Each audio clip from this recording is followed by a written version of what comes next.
Bonjour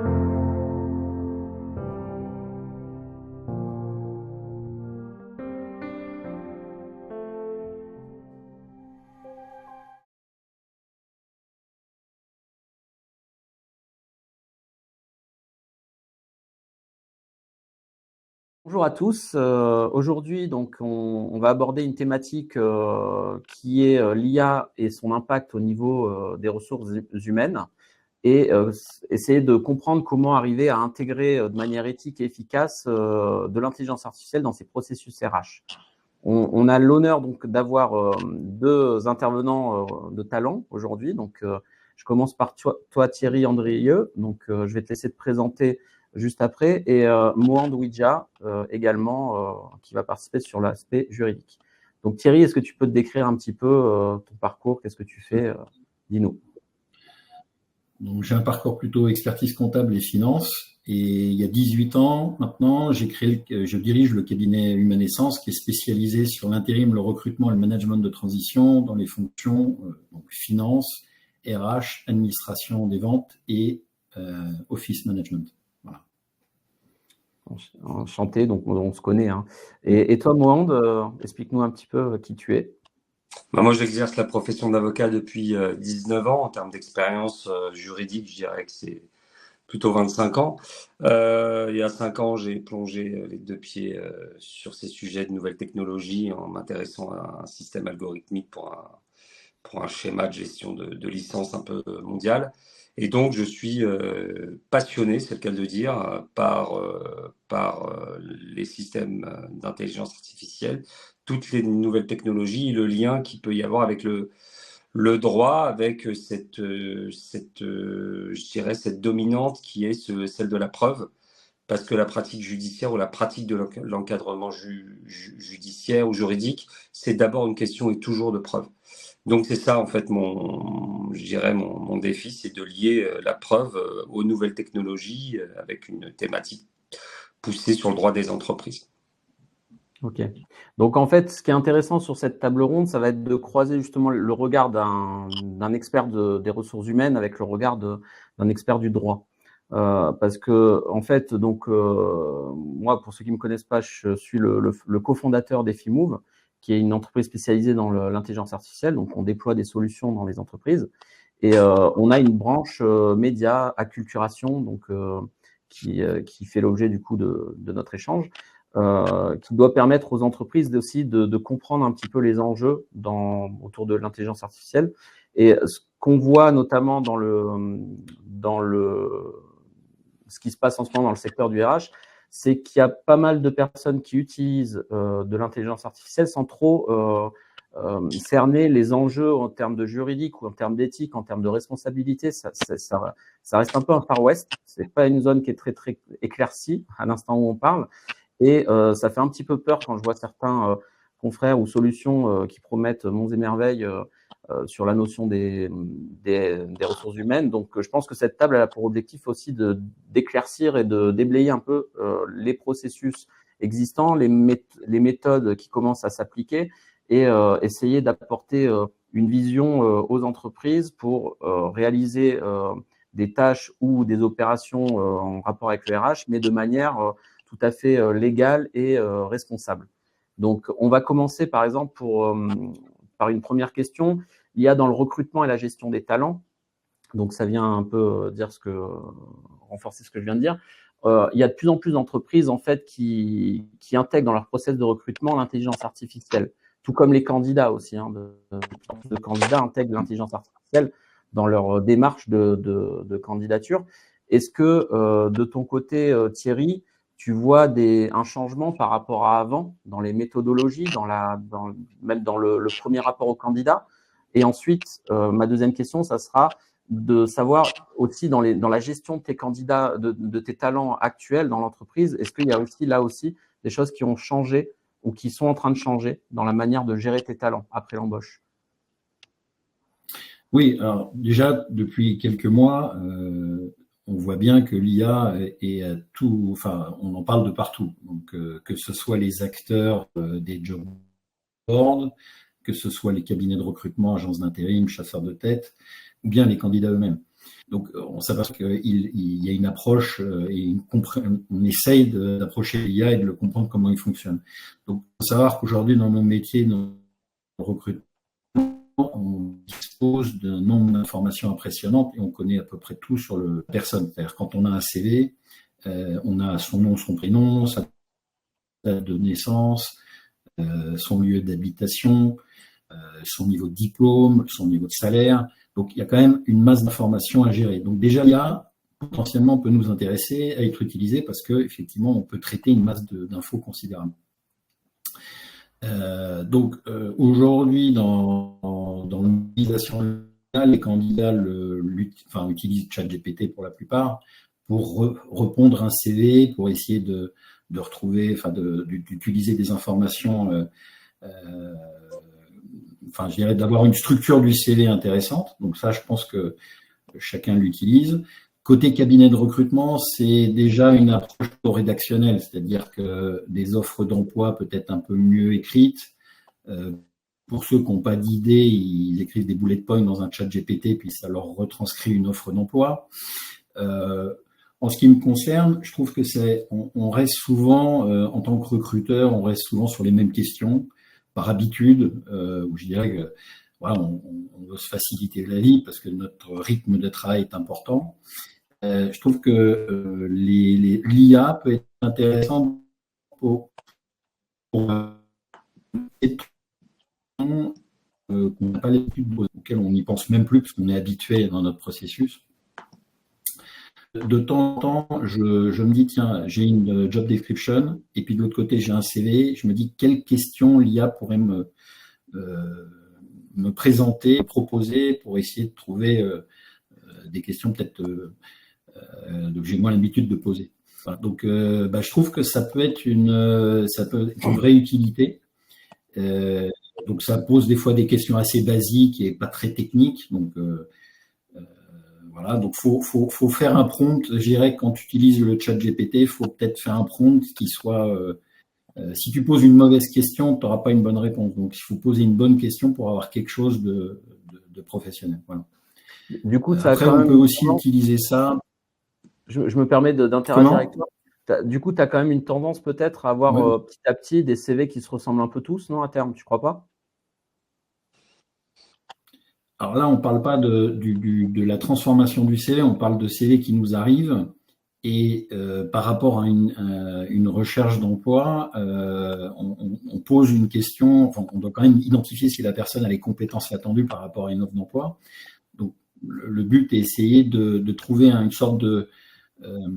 entre l'offre d'emploi et le CV, essayer de trouver les questions qui vont avoir du sens. Voilà. Okay. Donc, je trouve que c'est intéressant de s'ouvrir et l'IA peut aider à ça. Ça peut vraiment être ton assistant. Pas le remplacer parce qu'à l'heure actuelle, je suis sûr que la compétence n'est pas là, mais t'aider à t'ouvrir les chakras, en fait. Ouais. Et du coup, ça m'emmène à Mouhand à te poser la question. Est-ce que dans ce que vient de dire Thierry, tu vois des limitations ou des garde-fous à mettre en place sur notamment peut-être le traitement des données, tu vois, en masse? Donc, comment tu perçois ça, toi, d'un point de vue peut-être RGPD, IACT? Est-ce qu'il y a des choses là-dessus qui sont en train de bouger pour des réglementations peut-être qui vont arriver ou pour encadrer? Je te dirais que c'est même plus qui vont arriver, elles existent depuis très longtemps, ces réglementations. La tendance ou une des comment dirais-je, orientations qui a été donnée, qui est une orientation quasiment mondiale, on peut la retrouver dans la déclaration de Montréal, qui édicte un certain nombre de principes à respecter en matière d'usage de l'intelligence artificielle dans le monde du droit du travail. Ça veut dire quoi? Ça veut dire qu'en fait, tout ce qui peut exister de respectueux de la dignité, du droit des salariés, de leur droit à la formation, au recrutement, de l'absence de toute considération inhérente à une prise en compte de leur origine ou de leur orientation, c'est déjà existant. Alors, si tu veux spécifier la question RGPD, il faut savoir que oui, c'est déjà pris en compte par deux dispositions. La première, c'est l'article 22 qui te dit que une personne a le droit de ne pas faire l'objet d'une décision qui est fondée par un traitement automatisé. Le RGPD, tu as tellement de dispositions, l'article 28 qui t'impose même qui en tout cas oriente les États vers une négociation collective. Donc, la liste est très longue.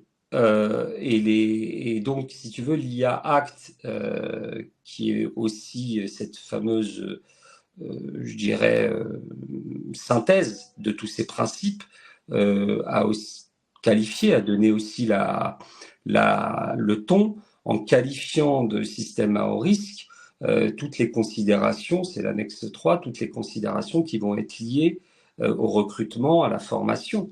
Donc oui, c'est déjà pris en compte depuis un certain nombre d'années.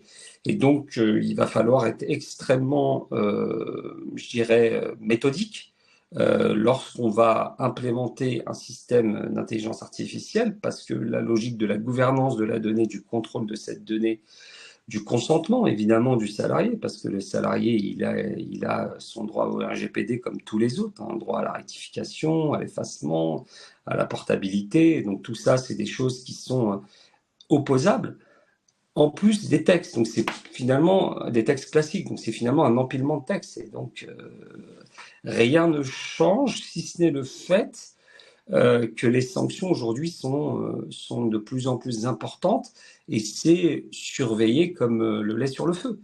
Donc il va falloir être très vigilant et je rejoins ton propos quand tu dis qu'on a un marché qui s'ouvre très très vite et avec des propositions de plus en plus nombreuses, vigilance sur le degré de sérieux de la technologie qui va être mise en place pour respecter tous ces textes. Donc c'est pas un problème de texte, c'est un problème de comment on va prouver qu'on les a respectés. D'ailleurs, ce que j'aime bien dans ce que vient de dire Thierry, tu vois, c'est qu'il se positionne pas, il se positionne surtout de ce que je comprends, hein, c'est tu intègres toi l'IA plus dans une démarche de préparer tes questions, préparer l'entretien, Ouais. préparer c'est pas sur un traitement pour choisir et sélectionner. Et il y a pas longtemps, j'étais dans un event où j'ai rencontré des solutions qui étaient assez, enfin moi qui m'ont fait peur, pour être clair, et pourtant je suis dans l'IA, tu vois.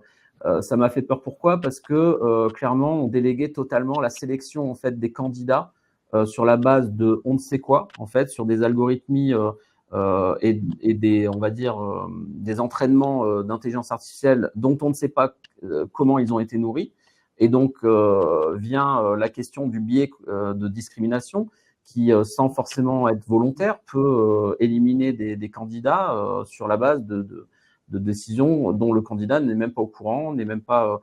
Et donc, la démarche que tu fais, Thierry, est intéressante parce que toi, tu vois du coup l'IA plus pour faciliter l'automatisation de tes questions, préparer tes entretiens. C'est ça de ce que tu. Alors, il y a ça et d'autres choses, mais ce que je trouvais intéressant, c'est que quand tu as un candidat et tu peux pas, surtout que nous, on a un niveau de différence un peu important. On peut travailler sur un comptable comme sur un CFO. Ou sur une gestionnaire paye comme une DRH. Donc, tu vas pas poser les mêmes questions à ces profils-là. Donc, il faut être à la fois adaptable et même si on a des questions standards, parce qu'il y a quand même des questions qui reviennent assez régulièrement, ce qui est intéressant, c'est de monter en puissance. Je pense qu'en knowledge management, je pense que ça peut être très intéressant. C'est-à-dire que l'IA rassemble un certain nombre de data et ça peut t'aider à toi-même t'auto-former. C'est-à-dire que même si moi je viens de la finance, donc évidemment je connais le métier, donc il y a des questions, je suis capable enfin je réponds à plus ou moins toutes les questions, mais ça peut être intéressant de se dire tiens, je vais peut-être pas poser cette question à ce CFO-là parce qu'il vient de tel environnement. Toi, tu viens de l'industrie, c'est pas pareil que de venir du service ou d'autres choses. Donc du coup, c'est un peu comme un auditeur qui va à une checkbox et qui va, dans toutes les boîtes qu'il va rencontrer, il va poser les mêmes questions. C'est pour ça que des fois, souvent, il y a des décalages. Il dit, l'auditeur, en fait, il est juste une checkbox. C'est pareil pour le recruteur. Je pense que le recruteur doit s'adapter à son audience. Pour ça, il doit un peu préparer le terrain. Et je trouve que l'IA met beaucoup plus, c'est plus rapide, plus efficace. Par contre, effectivement, si on va sur le filtre des candidatures au niveau des compétences, ça peut aider aussi, je pense.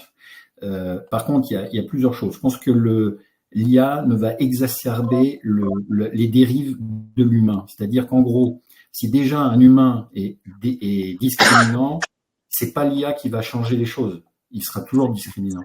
Donc, pour moi, aujourd'hui, on a été le premier cabinet, un des premiers cabinets, on va pas dire le premier parce que j'en suis pas sûr, mais on a été un des premiers à mettre en place le CV anonyme parce que j'avais Salesforce depuis l'origine. Je suis le premier à l'avoir installé dans les recruteurs. Salesforce me permet d'avoir un mapping de data assez important. Et donc, du coup, ce qu'on a mis en place, c'est qu'à chaque fois qu'un client nous demande donc de travailler sur une recherche, on envoie les CV de manière anonyme. C'est-à-dire qu'on envoie uniquement les skills et les diplômes. Bon, ce qui peut être aussi une discrimination, mais j'y reviendrai. Et on a respecté à la lettre, je dirais, la loi de mars 2006 sur l'obligation du CV anonyme, mais qui n'a pas été validée par un décret, et ce qui fait qu'on a abandonné le sujet pour diverses raisons.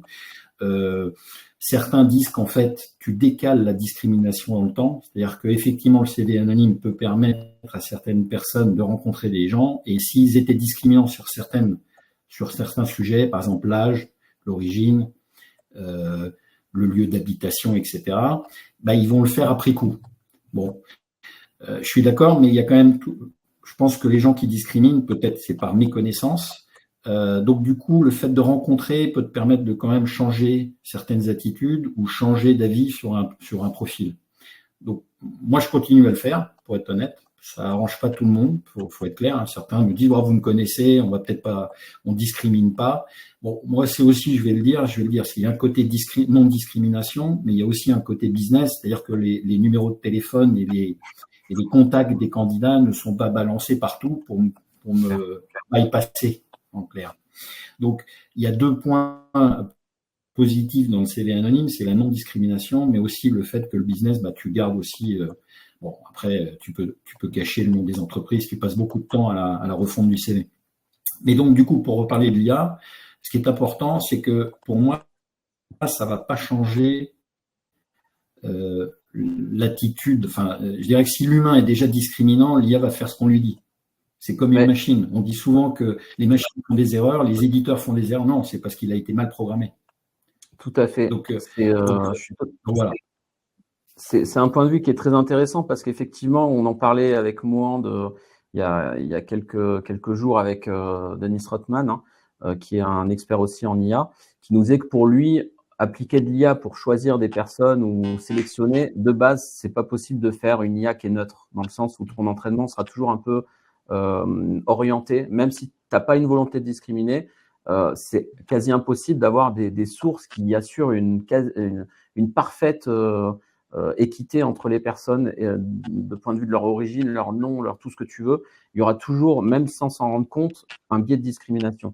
Donc, c'est vrai que voir des services qui se créent à l'heure actuelle, qui te promettent en fait de choisir le bon matching entre le candidat, ton offre, de manière automatisée, ça crée un risque. Moi, tu ne crois pas d'un ton point de vue juriste, pour peut-être les retomber derrière après coup, d'avoir totalement délégué en fait ton matching de candidats, offres d'emploi pour la sélection à des services automatisés sans forcément maîtriser le contrôle? Qui serait responsable? Est-ce que c'est l'entreprise? Est-ce que c'est en cas de problème? Enfin, s'il y a des choses ensuite qui découlent, selon toi, c'est quoi Alors, de façon extrêmement claire, j'avais fait d'ailleurs un post là-dessus, même une publication, c'est l'employeur. Il faut savoir que dans ce domaine, la charge de la preuve lui incombe. Donc ça, c'est quelque chose de très important à prendre en compte.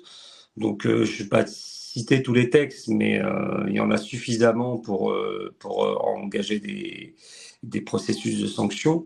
L'article 21 de la Charte des droits fondamentaux, bref, le Code du travail aussi régit et sanctionne cela. Et c'est évidemment, il y a aussi un aspect pénal. Je te rejoins sur effectivement la question de la gestion ou de la gouvernance de la donnée sur le plan probatoire, parce que si tu commences à entraîner un jeu si tu commences à entraîner avec finalement des données qui sont initialement biaisées, le résultat ne sera pas étonnant. Et là, moi, je m'interroge aussi, mais ça, c'est une considération technique, sur tu as des secteurs où on voit bien qu'il y a des problématiques assez importantes liées à ces sujets de diversité. Si à la base, l'employeur va chercher finalement des profils où on va lui présenter que des CV qui, malheureusement, parce que pour tout un tas de considérations sociétales, représentent des profils qui sont souvent analogues, le procès en discrimination en termes, je dirais, de l'impact, il va être d'autant plus flagrant.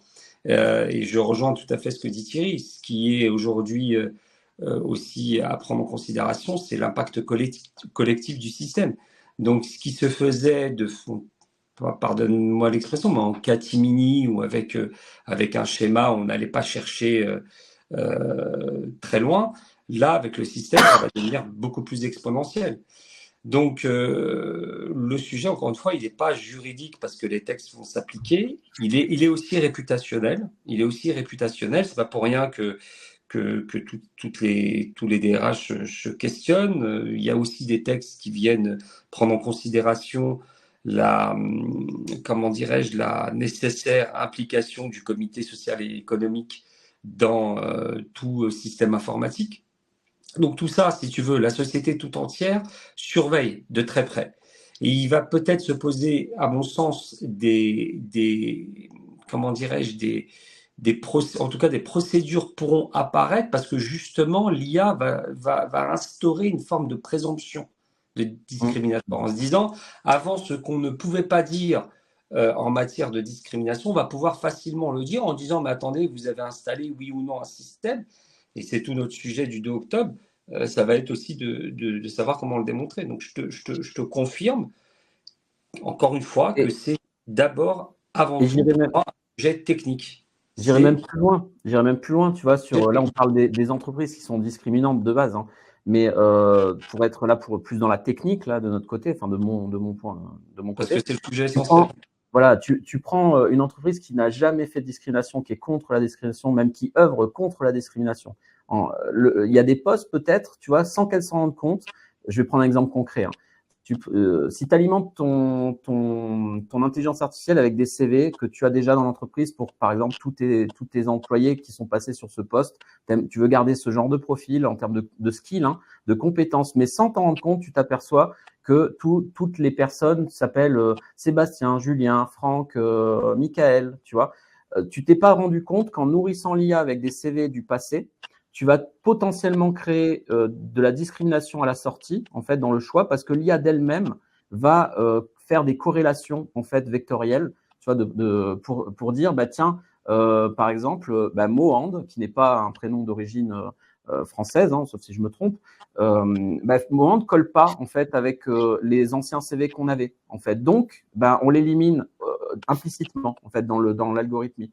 Tu vois, donc, ce qui fait que derrière, tu vas te retrouver avec une sélection de CV suivants, avec des choix qui correspondent finalement aux critères du passé. Et sans t'en rendre compte, tu mets en place un système discriminatoire au sein de ton entreprise alors que tu as toujours œuvré pour lutter contre les discriminations. Et ça, c'est quand même assez hallucinant de se dire que c'est plus une notion de discrimination en termes de est-ce que c'est par choix que tu discrimines, c'est même involontairement dans les services RH, ceux qui utilisent actuellement des solutions peuvent, sans s'en rendre compte, arriver à mettre en place des situations où la personne pourrait se retourner contre l'entreprise et faire valoir ses droits. Et après analyse, parce que j'ai une casquette aussi expert judiciaire, il n'y aurait pas trop de mal à prouver que, comme tu viens de le dire, Mohand, la solution, le fait d'avoir mis cette solution et la méthodologie pour alimenter la solution fait que, oui, il y a effectivement de la discrimination à la sortie.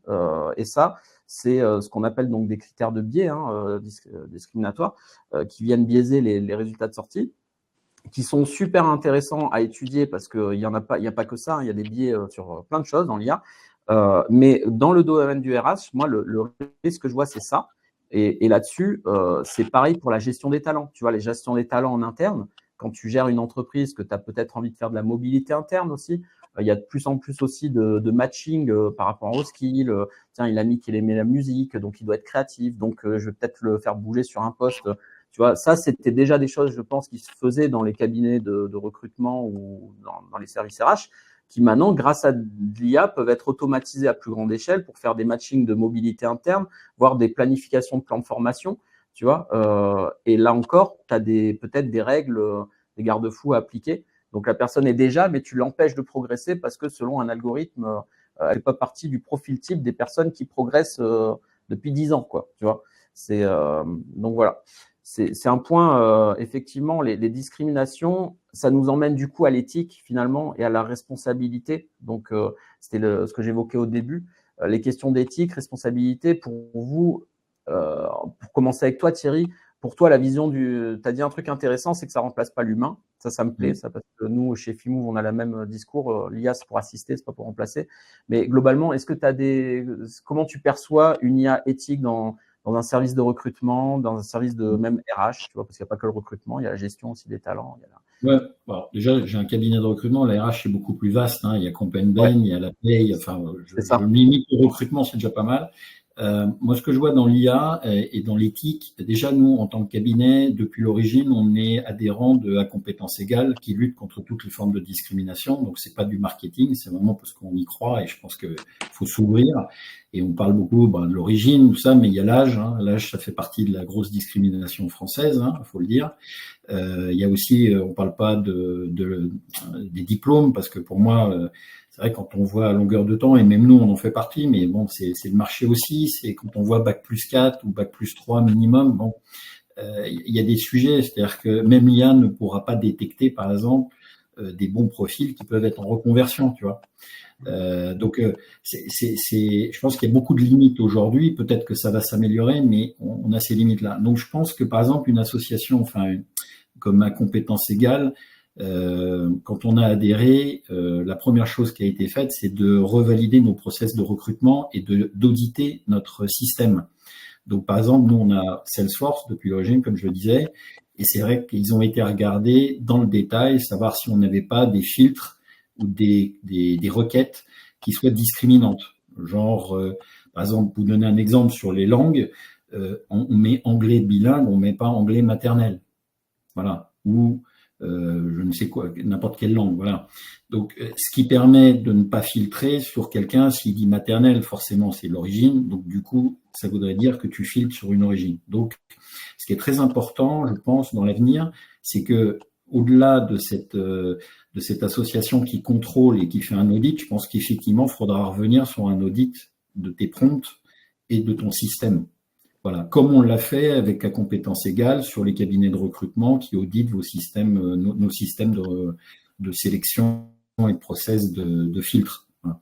Donc ça va loin, mais du coup, ça va obliger ces associations et ces groupes qui contrôlent d'avoir une compétence en IA, parce que comment tu peux contrôler si t'es pas si t'es pas technique.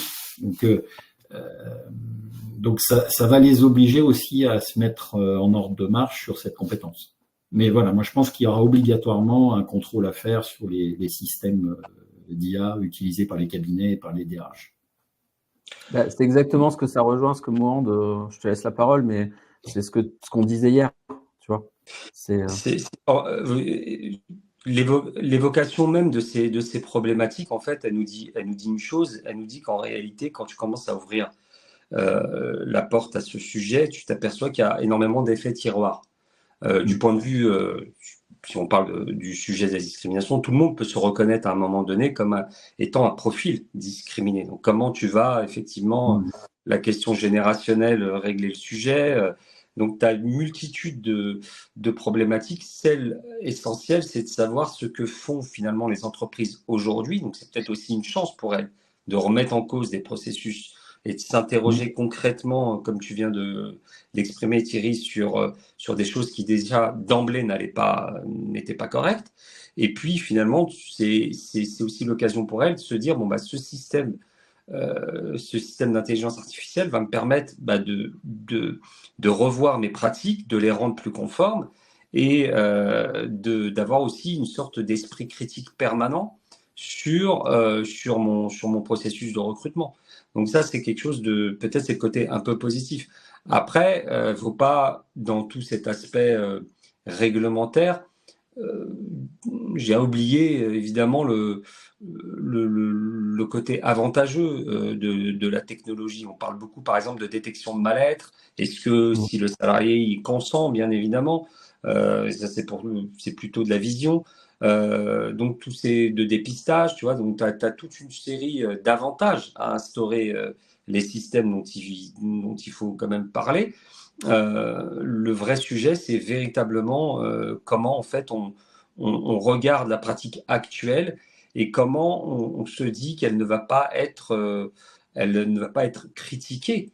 Parce que si tu imagines, par exemple, une situation d'une société qui est en réalité discriminée à la base, avant son système d'intelligence artificielle, bah, si c'est l'arbre qui cache la forêt, bah, la forêt, elle se verra. C'est aussi simple que ça. Donc, il y a aussi vraiment beaucoup de considérations à prendre en compte. Combien d'entreprises respectent le RGPD?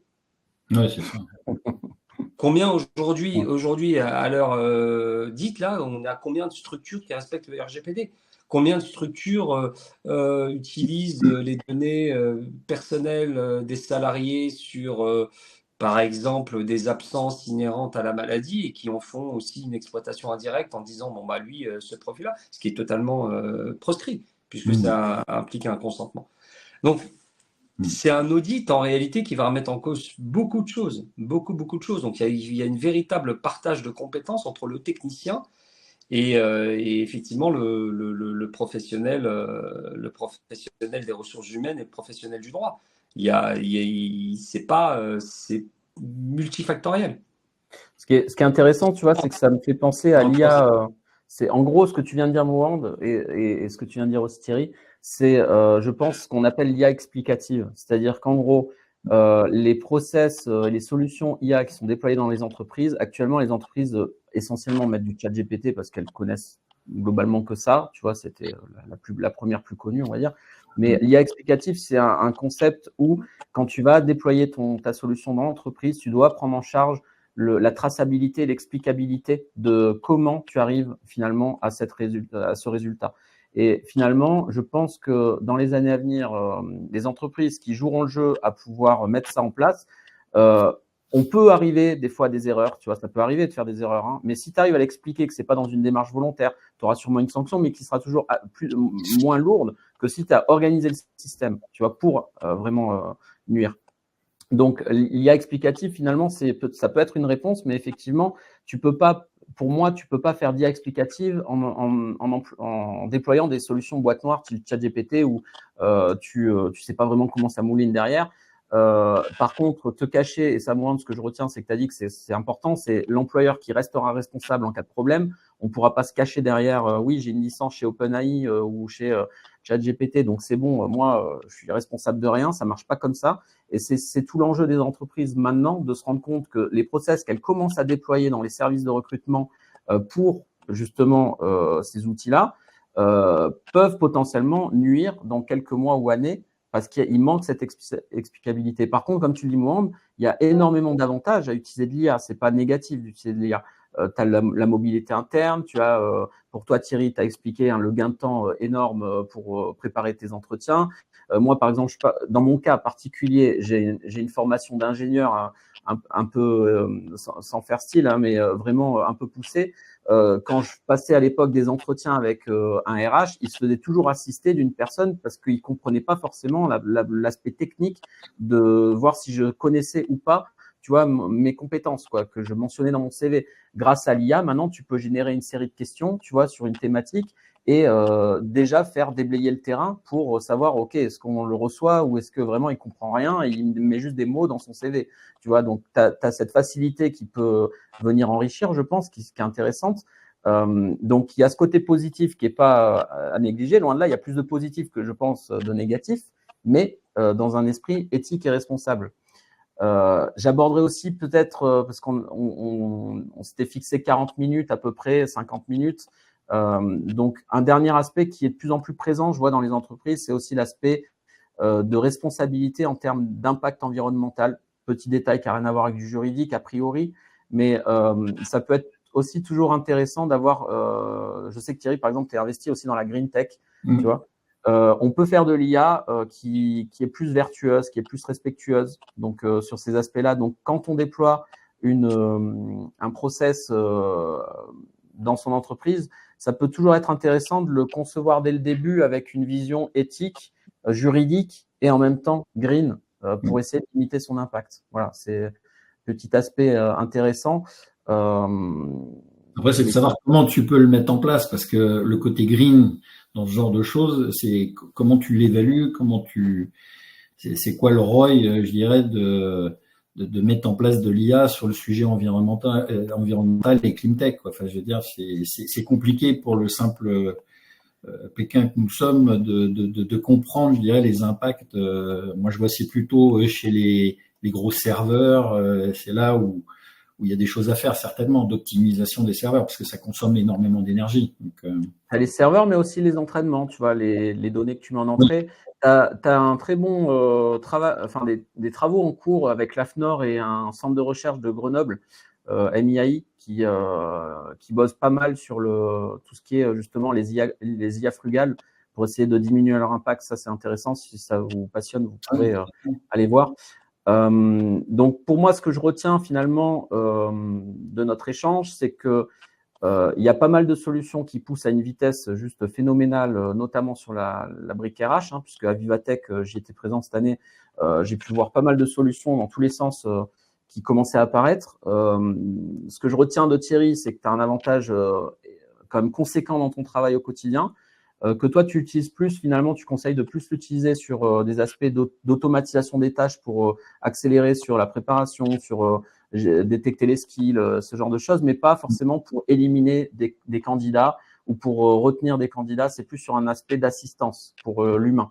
Qualitatif que quantitatif pour le début, et puis évidemment pour tout ce qui est chronophage, ça peut être intéressant pour l'input des informations d'un CV dans un CRM, ça peut être intéressant, mais pas pour laquelle, je pense que pour la sélection des CV, ça peut être aujourd'hui c'est pas encore assez poussé.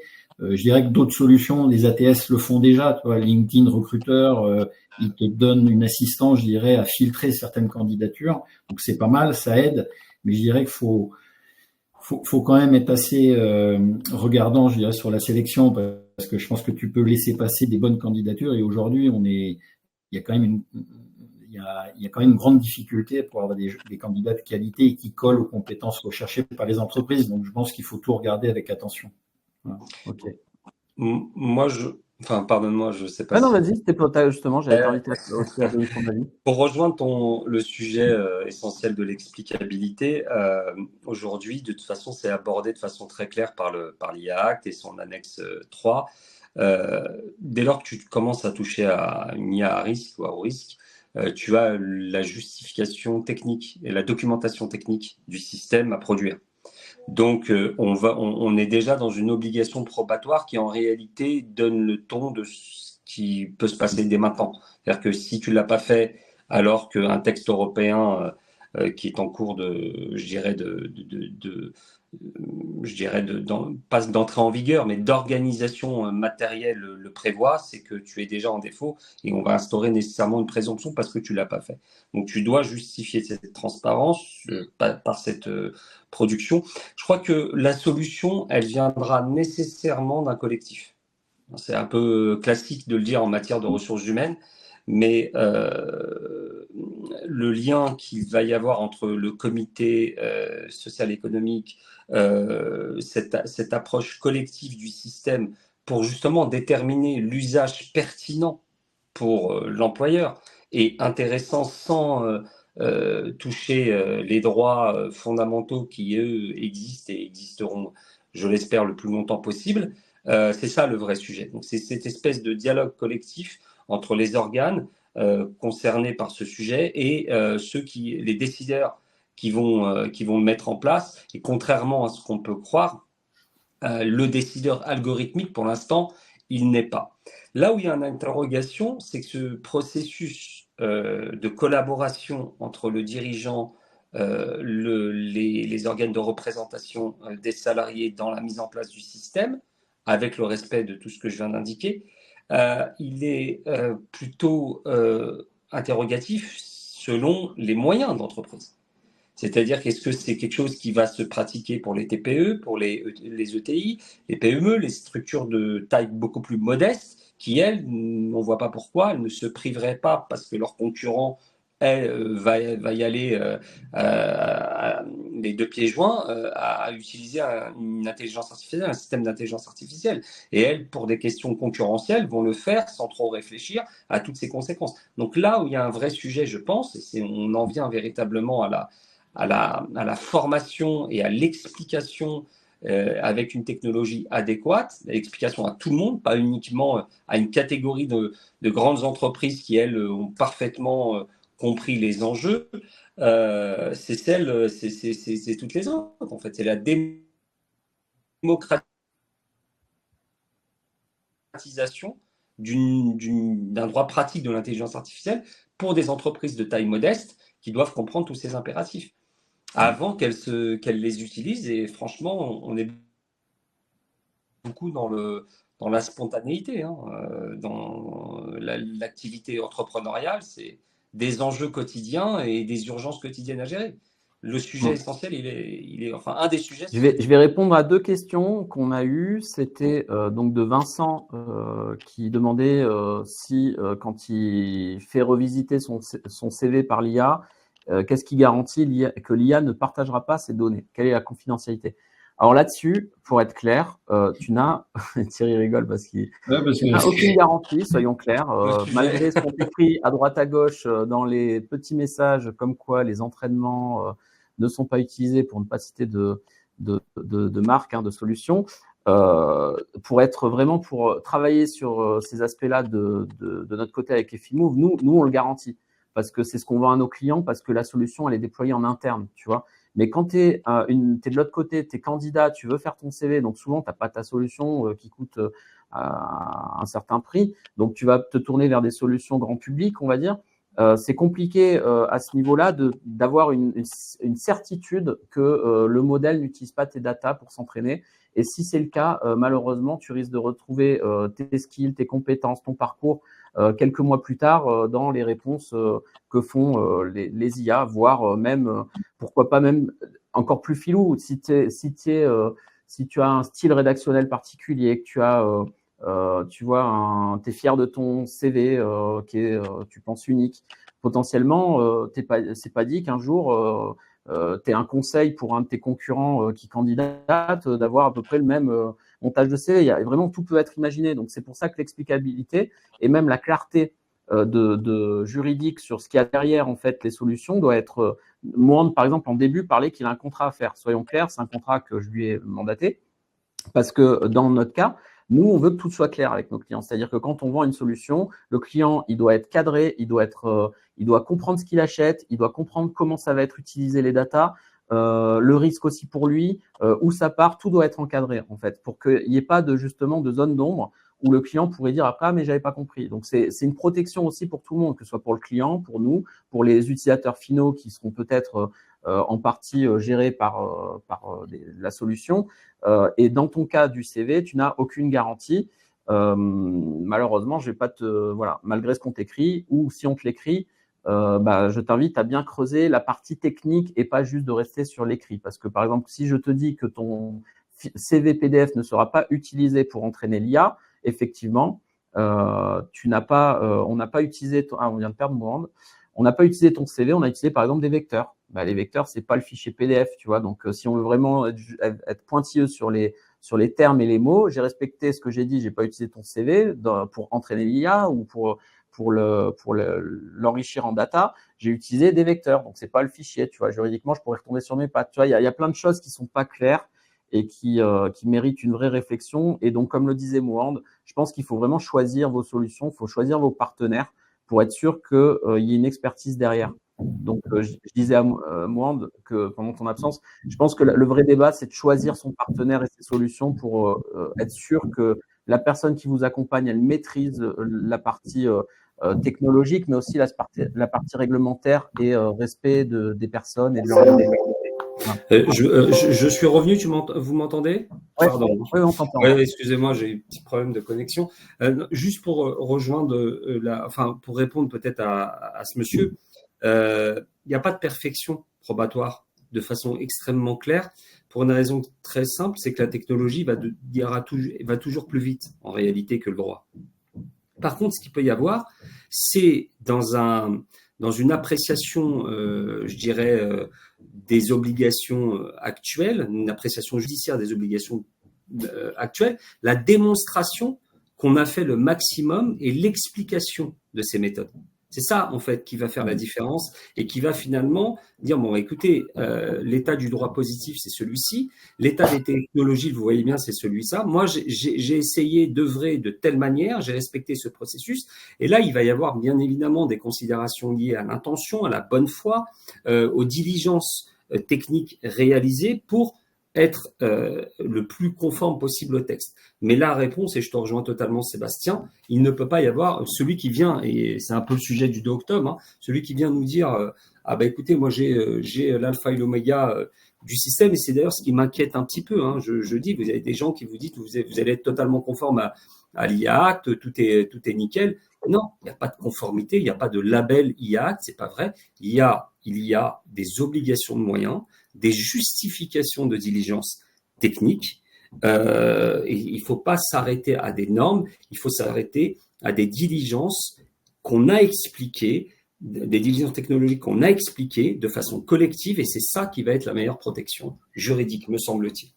Et peut-être qu'une première étape, moi, Thierry, et je terminerai là-dessus, ça serait de peut-être commencer quand on veut mettre une solution par un audit et aussi une charte qui n'engage à rien, mais qui permet d'expliquer aussi dans l'entreprise qu'est-ce qu'on est en train de faire et comment on s'engage à le respecter en termes d'impact et de clarté. Mais il y a peut-être aussi une distinction à faire entre le B2C et le B2B, parce qu'on parle de confidentialité d'un CV sur le chat GPT. Il est vrai que Copilote, c'est pareil.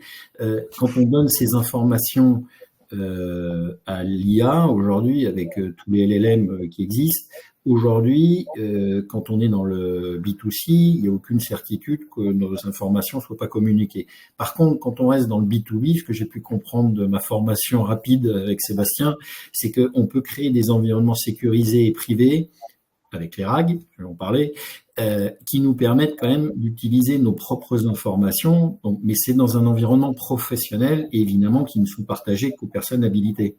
Et voilà. Donc, je pense qu'il y a un split à faire dans ces deux cas de figure. Et effectivement, quand on est un indépendant ou un particulier, je pense qu'il faut faire très attention avec qui on communique, que ça soit avec ChatGPT ou Copilot ou d'autres. Par contre, quand c'est un environnement professionnel, évidemment, on peut créer tout un écosystème avec le RAG et qui permet justement de le sécuriser et pas de le partager. Oui, tout à fait. Écoutez, sur ce, on arrive au bout de notre table ronde. Et c'est un échange qui, j'ai trouvé super intéressant. J'espère que nos participants ont apprécié également. Je vous remercie énormément de votre temps, parce que je sais que vous avez un planning vraiment chargé, Thierry Moinde. Donc, merci beaucoup pour votre expertise et toujours, on pourrait passer des heures à parler, je pense, de toutes ces thématiques. Donc, je vous remercie. Pour ceux qui ne connaissent pas, donc, cette vidéo sera diffusée ensuite sur la chaîne YouTube FIMove, qui servira ensuite d'acculturation et on l'espère, à d'autres entreprises et professionnels pour monter en compétences et apprendre des choses. Donc, voilà. Je vous remercie à tous. Merci. Au revoir. Au revoir.